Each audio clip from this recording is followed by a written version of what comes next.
Thank you, Mr. Speaker, and I draw members' attention to the register of interests. I'd like to start by replying to some of the points the Shadow Housing Minister made at the beginning of the debate about the respective track records of this government and the last one. I would like to particularly draw attention to the number of housing starts across the country as a whole in the last year, which was 165,000, compared to his last year as Housing Minister, when it was just 124,000, a 33% increase by the current government, which is an extremely impressive record. The member for Sunderland Central, who I can see in her place, also drew attention to affordable housing. And I am similarly pleased to report to the House that according to House of Commons library figures, last year there were 67,000 affordable houses delivered, compared to just 58,000 in the last year of the last Labour government. So I think there is a record to be proud of. Let me turn briefly to the Housing and Planning Bill. I was privileged to serve on the Bill Committee for 17 sessions with the Honourable Lady from the City of Durham, but not, I regret to notice, the member from Wentworth, who did not grace us with his presence.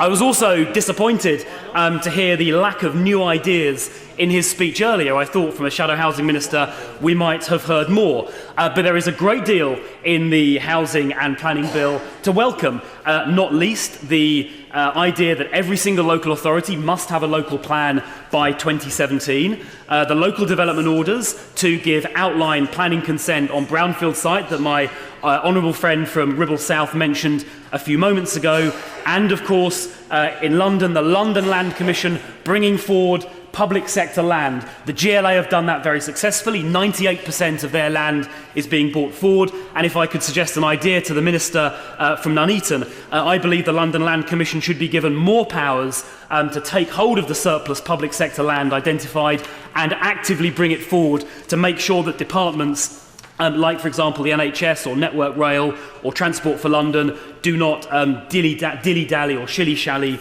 or delay. If I could quickly suggest one or two other ideas. Some parts of the planning process can be very cumbersome, with reports on things like bats and newts. And if there are any ways that could be lightened, yes, indeed. If there are any ways that could be lightened up, it would be welcome.